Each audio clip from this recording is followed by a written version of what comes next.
भगवान ऐसी बहू सबको दे। आज मनोहर लाल जी की तबीयत ज़्यादा खराब हो रही थी तो उनकी पत्नी सुनीला जी ने अपने बेटे को फ़ोन लगाया और बोली, बेटा तू तो जानता है अपने पिताजी की हालत के बारे में। अब तो उनकी हालत और भी ज़्यादा बिगड़ने लगी है। बिस्तर पर पड़े पड़े तुझे याद करते रहते हैं, तो थोड़ा सा समय निकालकर अपने बाबूजी से मिलने आ जाओ। बहू और बिटिया को भी लेते आना। तो दूसरी ओर से आवाज़ आई, माँ मुझे अभी छुट्टी नहीं मिल पाएगी, इसलिए मेरा आना मुश्किल है। कुछ दिनों में समय निकाल कर आऊँगा। बेटे का एक टूक सा जवाब सुनकर सुनीला जी निराश से भर उठी। उनका उदास चेहरा देखकर मनोहर लाल जी के चेहरे पर भी निराशा के भाव उफान मारने लगे। उनकी आंखों से आंसू टपककर उनके तकिए को भिगो गए। 70 वर्षीय मनोहर लाल जी, जो कि कैंसर जैसी गंभीर बीमारी से पीड़ित हैं, बिस्तर पर पड़े हुए अपने जीवन के अंतिम दिनों को जैसे तैसे काट रहे हैं। सुनीला जी और मनोहर लाल जी अपने बेटे और बहू से दूर अपने पुश्तैनी गांव में ही रहते हैं। उनका बेटा राजीव, जो कि शहर में नौकरी करता है, शादी के बाद से शहर में ही बस गया था, जहां वह अपनी पत्नी किरण और 12 वर्षीय बेटी के साथ रहता है। गांव के मकान में कुल 2 ही जन रह गए थे, एक सुनीला जी और दूसरी मनोहर लाल जी। मनोहर लाल जी के गांव में ही खेती थी, जिसके बल पर वह अपने परिवार का भरण पोषण करते आए थे और अपने इकलौते बेटे को इस मुकाम तक पहुंचाया था कि वह आज सर उठाकर जी सके।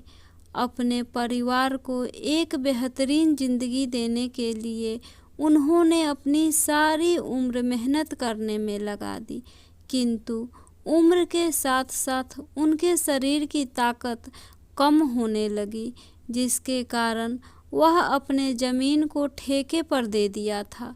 परंतु समय के साथ साथ उनकी हालत ज़्यादा बिगड़ती गई तो पता चला कि वे इस गंभीर बीमारी से जूझ रहे थे। उनकी बीमारी के इलाज में उनकी सारी बचत खत्म हो गई, यहाँ तक कि उनके खेत भी बिक गए थे। ले देकर उनका पुश्तैनी मकान ही उनके पास बचा था। पहले उनका बेटा जमीन के ठेके से आने वाली रकम हासिल करने के लिए कम से कम साल में 2 बार तो आ जाया करता था, परंतु जब से उनकी ज़मीन बिकी तब से उसने अपने माता पिता के पास आना तो दूर, उन्हें फ़ोन करना तक छोड़ दिया था। हालांकि उनकी बहू के दिल में उनके प्रति सहानुभूति थी और कभी कभार उनका हालचाल जानने के लिए फ़ोन कर लिया करती थी। अक्सर सुनीला जी अपने बेटे को फ़ोन लगाकर उसे आने को कहती, परंतु उसका हमेशा एक ही जवाब होता कि माँ मैं अभी व्यस्त हूँ। आज शाम हुई तो अचानक मनोहर लाल जी ने कहा, सुनीला मेरा जी बहुत मचल रहा है। सुनीला जी तुरंत उनके लिए रसोई में नींबू पानी बनाकर लेकर आई, लेकिन आकर देखा तो मनोहर लाल जी बेसुध हालत में पड़े थे। उनकी आंखें पथरा गई थी और मुंह खुला का खुला था। सुनीला जी को समझते देर न लगी कि उनके पति मनोहर लाल जी उन्हें हमेशा के लिए छोड़कर जा चुके हैं। सुनीला जी का तो जैसे दुनिया ही उजड़ गई। आखिर मनोहर लाल जी के अलावा उनका अपना था ही कौन। बेटे को तो अपने पिता के अंतिम संस्कार तक में आने का भी समय नहीं था। शाम तक इंतज़ार करते करते जब सभी रिश्तेदार और गांव वाले थक गए तो मनोहर लाल जी को अंतिम संस्कार के लिए शमशान लेकर जाया गया। वहीं उनका बेटा राजीव आनन फानन में वहां पहुंचा और अपने पिता के मृत शरीर को मुखाग्नि दी।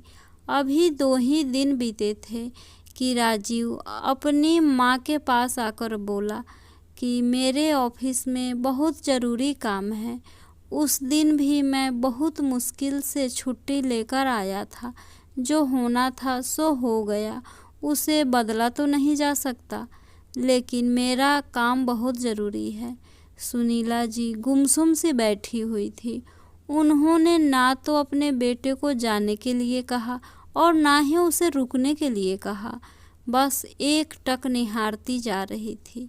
परंतु गांव वाले और रिश्तेदार जो वहां इकट्ठे हुए थे, उन्हें उसकी बातें सुनकर बहुत हैरानी हुई और उनके जोर देने पर राजीव को वहीं रुकना पड़ा। अपने पिता की तेरहवीं करने के बाद जब वहां से वापस शहर के लिए निकलने लगा, तभी उसे गांव के सरपंच ने रोक कर कहा, बेटा, तुम्हारी बूढ़ी माँ के केवल तुम ही एक सहारे हो। तुम लोगों के अलावा अब उनका कोई भी नहीं है। तुम भी उसे इस हालत में यहाँ छोड़कर चले जाओगे तो उन्हें कौन संभालेगा। ऐसा करो, तुम अपनी माँ को भी अपने साथ ले जाओ। तुम लोगों के साथ रहेंगे तो कम से कम उनका समय तो कट जाएगा। यहाँ अकेले तो घर भी उन्हें काटने को दौड़ेगा। गांव के सरपंच की बात सुनीला जी के बहू किरण को भी अच्छी लगी, परंतु अपने पति के स्वभाव को जानती थी, जिस कारण वह कुछ नहीं बोली। सरपंच की बात सुनकर राजीव बोला, लेकिन गांव की हवा पानी माँ के सेहत के लिए अच्छी है। फिर शहर में मेरा इतना बड़ा घर नहीं है कि मैं माँ को अपने साथ रख पाऊँ। तभी सरपंच बोला, बेटा, तुम शायद नहीं जानते कि तुम्हारी माँ ने अपने जीवन में क्या खो दिया है। तुम्हारे बाबूजी इस उम्र में भी तुम्हारी माँ का पूरा ख्याल रखते थे।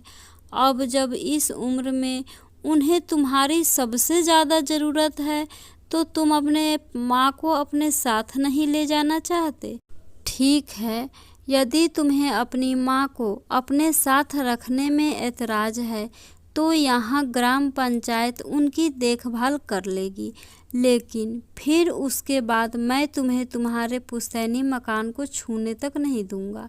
सरपंच की बात सुनकर राजीव घबरा गया और अपनी माँ को अपने साथ ले जाने के लिए राजी हो गया।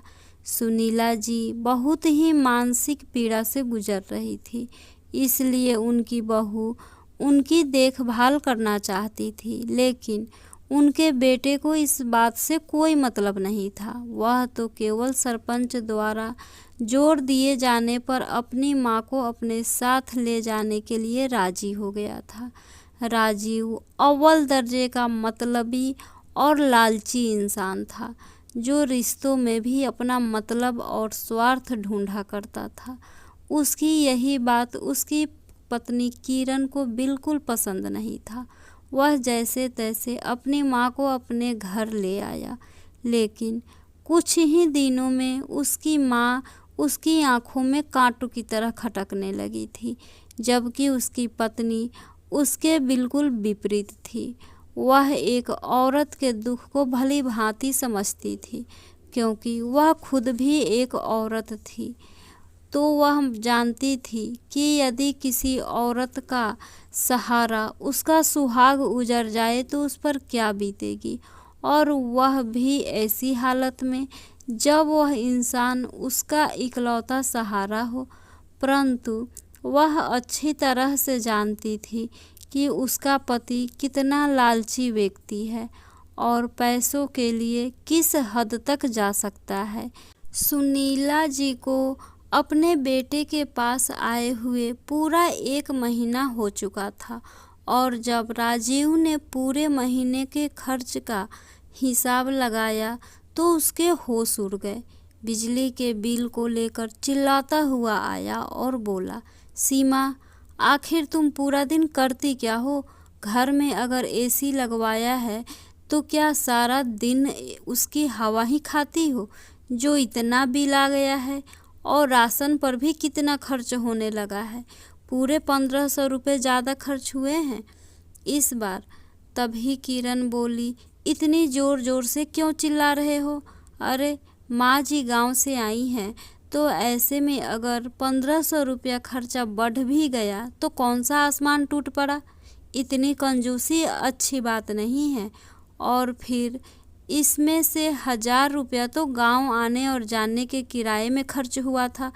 सुनिए जी, वह आपकी माँ है और अब वह हमारे साथ हैं, तो हमें उनकी ज़रूरत का ध्यान रखना चाहिए। और आप हैं कि अपने थोड़े से खर्चे पर चिल्लाने लगे। सुनीला जी यह सारी बातें सुन रही थी। उनकी मानसिक स्थिति तो पहले ही डावाडोल हो चुकी थी और ऊपर से उनके बेटे की ऐसी बातें उनके स्वास्थ्य पर और भी बुरा असर करती जा रही थी। बढ़ते खर्चों को लेकर किरण से झगड़ा करना राजीव का रोज का काम था, जिसका परिणाम यह हुआ कि सुनीला जी की तबीयत दिन प्रतिदिन बिगड़ती जा रही थी। यूं तो किरण अपनी सास का पूरा ध्यान रख रही थी, परंतु राजीव को केवल और केवल अपने पैसों की पड़ी थी। अपनी सासू माँ की बिगड़ती तबीयत को देखते हुए एक दिन किरण ने अपने पति राजीव से कहा कि माँ जी को डॉक्टर के पास दिखा दो। मन महसूस कर राजीव ने अपनी माँ को डॉक्टर के पास ले गया और जब दवाई दिलवा कर घर पहुँचा तो दवाइयों को मेज पर पटकते हुए गुस्से में चिल्लाने लगा, किरण कहाँ हो तुम? बस अब बहुत हो गया। मैं इससे ज़्यादा माँ को अपने पास नहीं रख सकता। इन्हें झेलना अब मेरे बस की बात नहीं है, इसलिए मैं इन्हें गांव छोड़ने जा रहा हूँ। इतना कहने की देर थी कि किरण अपने कमरे से दौड़ी दौड़ी बाहर आई और बोली, छोड़ कर आ रहे हैं? क्या मतलब? कहाँ छोड़ कर आएंगे और किसके पास? किरण, मुझे वह सब नहीं मालूम, बस मैं इतना जानता हूँ कि अब मुझसे और बर्दाश्त नहीं हो सकता। अरे हर चीज़ के लिए हद होती है। क्या तुम्हें मालूम भी है कि माँ की दवाइयाँ कितनी महंगी है? अरे इतने में तो हमारा पूरे महीने का खर्च निकल आए। ऐसे ही खर्च करता रहा तो मैं तो सड़क पर आ जाऊंगा। इससे अच्छा है कि माँ को कहीं छोड़ कर आता हूँ। इस पर किरण गुस्सा करते हुए बोली, यह कैसी बातें कर रहे हैं आप? वह आपकी माँ है और आप इन्हें सड़क पर छोड़ना चाहते हैं? ऐसा सोच भी कैसे सकते हैं आप? और मैं ऐसा बिल्कुल नहीं होने दूंगी, समझे आप? अपनी पत्नी की ऊंची आवाज़ सुनकर राजीव हैरान खड़ा रह गया, क्योंकि यह पहली बार था जब उसकी पत्नी ने उसे इतनी ऊंची आवाज़ में बातें की थी। परंतु उसके तुरंत बाद ही किरण ने बात को संभालते हुए प्यार से अपने पति को कहा, देखिए मैं जानती हूँ कि आजकल महंगाई बहुत बढ़ गई है, लेकिन इसका मतलब यह तो नहीं कि हम अपनी जिम्मेदारी से पीछे हट जाएं। वह आपकी माँ है और उनकी जिम्मेदारी आपकी है, किसी और की नहीं। परंतु सीमा की कही गई बात का उसके पति राजीव पर बिल्कुल भी असर नहीं पड़ा। वह अभी भी अपनी माँ को खुद से दूर करना चाहता था, परंतु उसे कोई तरकीब नहीं सूझ रही थी। वह आखिर ऐसा क्या करे जिससे उसकी माँ उससे दूर हो जाए, क्योंकि वह इतना तो समझ चुका था कि किरण के होते हुए ऐसा करना कोई आसान काम तो नहीं है। अब वह समय का इंतज़ार कर रहा था। एक बार जब वह अपनी माँ को दवाई दिलाने के लिए अस्पताल लेकर गया तो वहाँ उसने एक आदमी देखा जो बहुत परेशान था।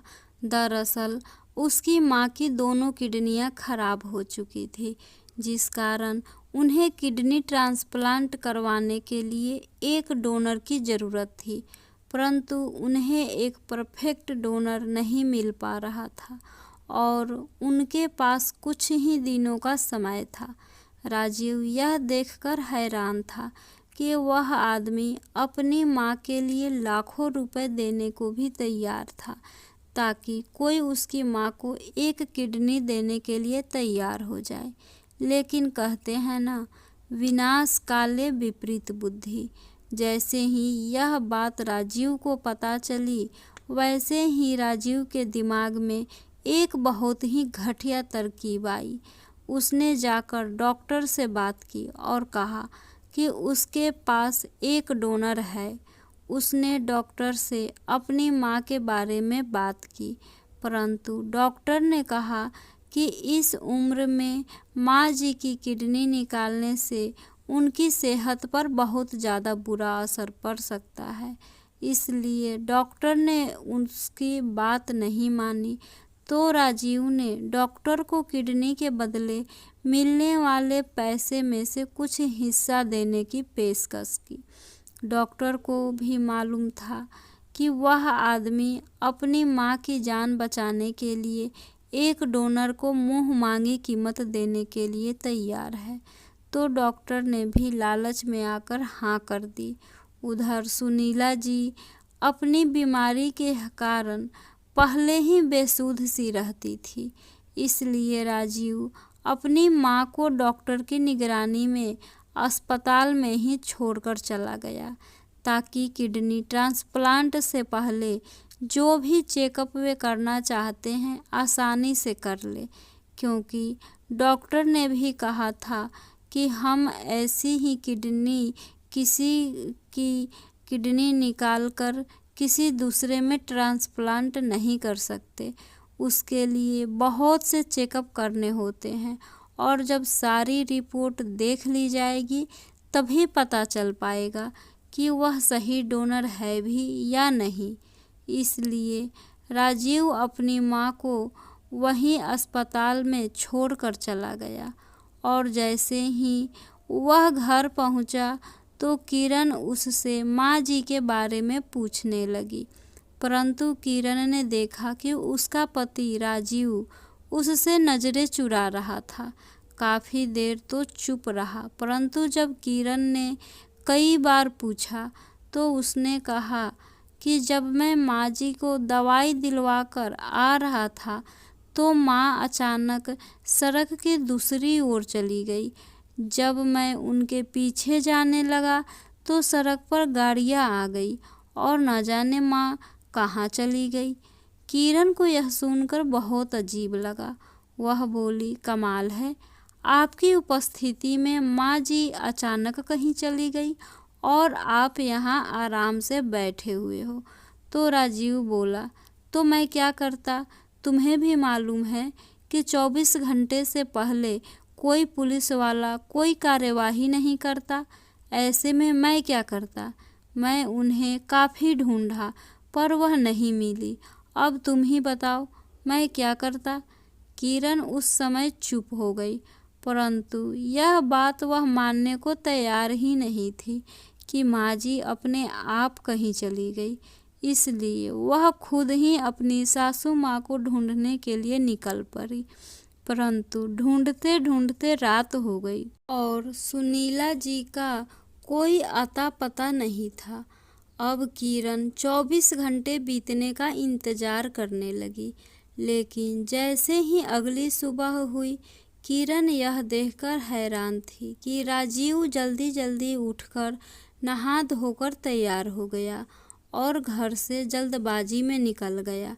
राजीव ने अस्पताल में जाकर डॉक्टर से बातचीत की और जब उसे डॉक्टर ने बताया कि सुनीला जी उस व्यक्ति की माँ के लिए एक परफेक्ट डोनर है, तो राजीव खुशी से उछलने लगा जैसे उसकी तो लॉटरी लग गई हो।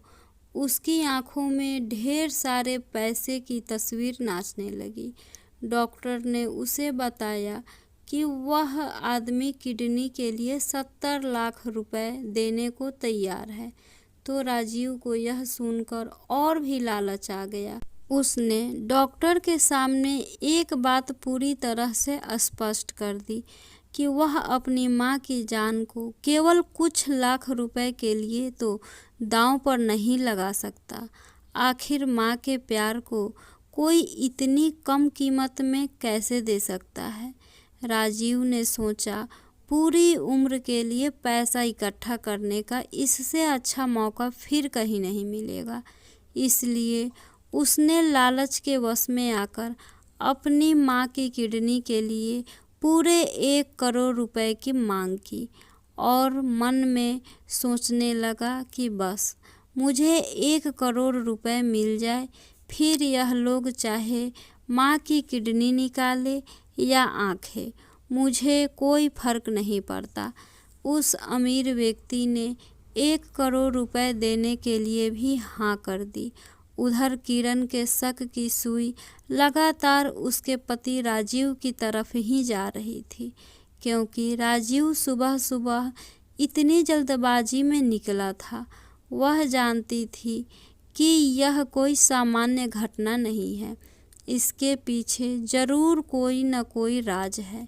अपने पति के जाने के तुरंत बाद ही वह अपनी सास की फोटो को लेकर पुलिस स्टेशन में चली गई और वहां उन्हें जाकर सारी बातें बताई। परंतु कांस्टेबल ने कहा कि 24 घंटे से पहले कुछ नहीं किया जा सकता। लेकिन जैसे ही किरण ने इंस्पेक्टर को सारी बात बताई तो उस समय इंस्पेक्टर ने नोटिस किया कि इस हिसाब से 24 घंटे हो चुके हैं। फिर एफआईआर दर्ज करवाने के बाद वह पुलिस को लेकर अस्पताल के लिए निकली, जहां उसकी सासू माँ यानी सुनीला जी का इलाज चल रहा था। उधर राजीव तो पैसे के लालच में अंधा हो चुका था। उसके मन में केवल यही विचार चल रहा था कि इस बार ढेर सारा पैसा मिल जाए तो यहाँ से कहीं दूर चला जाऊंगा और किरण को भी कोई न कोई झूठ बोल दूंगा। सुनीला जी कल से ही नशे की हालत में थी, क्योंकि उन्हें नशीला इंजेक्शन दे दिया गया था ताकि वह इस बात का विरोध ना कर सके। अब उन्हें ऑपरेशन थिएटर में ले जाया जा रहा था कि तभी अस्पताल में किरण कुछ पुलिस वालों के साथ पहुंची और फिर वहां गई जहां उसकी सासू माँ की दवाई मिलती थी, लेकिन वहां पर कोई नहीं था। डॉक्टर भी छुट्टी पर था। किरण ने वहीं बैठी हुई एक नर्स से डॉक्टर का पता किया तो नर्स ने बताया कि डॉक्टर तो कई दिनों से छुट्टी पर है। फिर किरण ने अपनी सास का फोटो दिखाकर नर्स से उनके बारे में पूछा तो नर्स बोली, जी हाँ, यह औरत तो कल यहाँ दवाई लेने के लिए आई थी। उनके साथ एक आदमी भी था। वह कुछ देर यहाँ रुके थे, परंतु वह आदमी फिर दूसरे डॉक्टर से मिलने के लिए चला गया था। लेकिन उसके बाद मुझे नहीं मालूम कि वह आदमी और औरत कहाँ गए हैं। छुट्टी का समय हो गया था। मेरी जगह दूसरी नर्स की ड्यूटी थी, शायद वह इस बारे में आपको बता पाए। किरण ने दूसरे डॉक्टर के बारे में पूछा और उनसे मिलने गई। वहां जाकर देखा कि डॉक्टर नहीं था। रिसेप्शन पर पता किया तो मालूम पड़ा कि डॉक्टर तो किडनी ट्रांसप्लांट करने के लिए अपनी टीम के साथ ऑपरेशन थिएटर में गए हैं। किरण को किसी अनहोनी का अंदेशा तो पहले ही था। बिना कुछ सोचे समझे वह ऑपरेशन थिएटर की तरफ दौड़ पड़ी। वहां पहुंचकर देखा कि बाहर कुर्सी पर एक आदमी बैठा हुआ था जो कि बहुत परेशान लग रहा था और नर्स खड़ी थी। किरण ने जैसे ही उस नर्स को अपनी सासू माँ के फोटो दिखाई तो उस आदमी की नज़र भी उस फोटो की तरफ पड़ी तो वह आदमी चौंक गया और बौखलाए हुए ऑपरेशन थिएटर की ओर देखने लगा। दरअसल वह आदमी उस औरत का छोटा बेटा था जिसको सुनीला जी की किडनी लगाई जानी थी। किरण का शक अब और भी पक्का हो चुका था। वह दौड़ती हुई ऑपरेशन थिएटर की तरफ गई और दरवाज़ा पीटना शुरू कर दिया। किरण के पीछे पीछे पुलिस भी वहां तक पहुंच चुकी थी। पुलिस ने दरवाज़ा खुलवाया और किरण पुलिस के साथ ऑपरेशन थिएटर के अंदर गई, परंतु जब वहां जाकर देखा तो उसकी आंखें फटी की फटी रह गई। उसकी सासू माँ की किडनी निकालने की पूरी तैयारी हो चुकी थी और वह बेचारी तो बेहोशी की हालत में पड़ी हुई थी। उन्हें तो अंदाज़ा भी नहीं था कि उनका अपना इकलौता बेटा उनके साथ आज क्या करने वाला था। तभी कंधे पर बैग लटकाए राजीव बाहर से आ रहा था, जिसके साथ वह अमीर आदमी भी था। किरण को पुलिस के साथ देखा तो वह घबरा गया और चालाकियां दिखाते हुए वहां से भागने लगा, लेकिन अब उसकी और चालाकियां नहीं चलने वाली थी। पुलिस वालों ने उसे वहीं दबोच लिया और उसे अपने साथ ले गए। साथ ही ऑपरेशन करने वाले डॉक्टर और उस अमीर व्यक्ति को भी अपने साथ ले गए, जिसने राजीव को इतने पैसे देकर उसकी माँ की किडनी खरीदी थी। थाने में ले जाकर जब राजीव की अच्छी तरह से मरम्मत की गई तो उसने सब कुछ सच सच उगल दिया कि कैसे उस लालची इंसान ने केवल और केवल पैसे की खातिर अपनी जन्म देने वाली माँ तक का भी सौदा कर लिया था। पूछताछ के बाद यह पता चला कि उस अमीर व्यक्ति का उस मामले में कोई दोष नहीं था, क्योंकि उसे तो यह भी मालूम नहीं था कि इस विषय में डोनर की अपनी रजामंदी नहीं है, क्योंकि डॉक्टर ने उसे पूरी तरह से अपने विश्वास में ले लिया था। उधर किरण अपनी सासू माँ को वहाँ से बाहर लेकर आई और उनके होश में आने का इंतज़ार करने लगी। जैसे ही सुनीला जी के होश आया तो किरण उनके गले लगकर रोने लगी। सुनीला जी अभी तक पूरी तरह से ठीक नहीं हुई थी, लेकिन वह इतना समझ पा रही थी कि उनकी बहू बहुत दुखी है और उसे चुप करते हुए कहने लगी, बेटी चुप हो जाओ, सब ठीक हो जाएगा, परमात्मा सब ठीक करेंगे। किरण अपनी सास को लेकर अपने घर वापस चली गई और उनके अच्छे से ख्याल रखने लगी। अब उनकी हालत कुछ सुधर चुकी थी, परंतु रह रह कर उनके मन में एक ही ख्याल आ रहा था कि उनका बेटा राजीव कहाँ है। जब सुनीला जी ने अपने बेटे के बारे में पूछा तो किरण अब उनसे वह सब बातें छुपा नहीं पाई। अस्पताल में हुई सारी घटना उन्हें बता दी।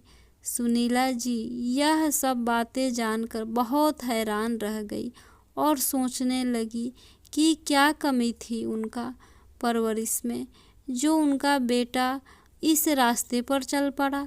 परंतु फिर दूसरी ओर अपनी बहू को देखती तो कुछ तसल्ली भी रहती। राजीव को 3 साल कैद की सज़ा मिली और वहीं डॉक्टर को जुर्माने के साथ साथ सस्पेंड भी कर दिया गया।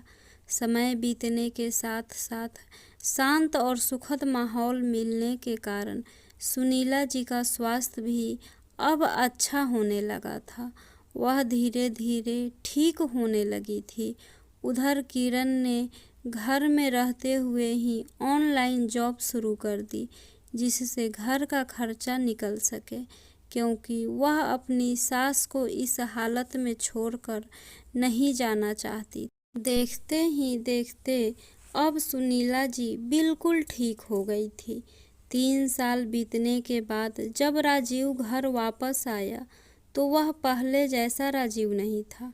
उसमें बहुत सारे बदलाव आ चुके थे। उसके चेहरे पर शर्मिंदगी के भाव थे और दिल में अपनी माँ और अपनी पत्नी के प्रति इज्जत। राजीव के मन में अब पैसा पाने का लालच खत्म हो चुका था अब वह लोग सुख से रह रहे थे। पैसे कम थे, लेकिन सुकून और शांति इतनी थी जितनी आज तक उस घर में कभी नहीं रही होगी। फ्रेंड्स, आशा करती हूँ यह कहानी आपको ज़रूर पसंद आई होगी। प्लीज़ लाइक, सब्सक्राइब और शेयर करना ना भूलें।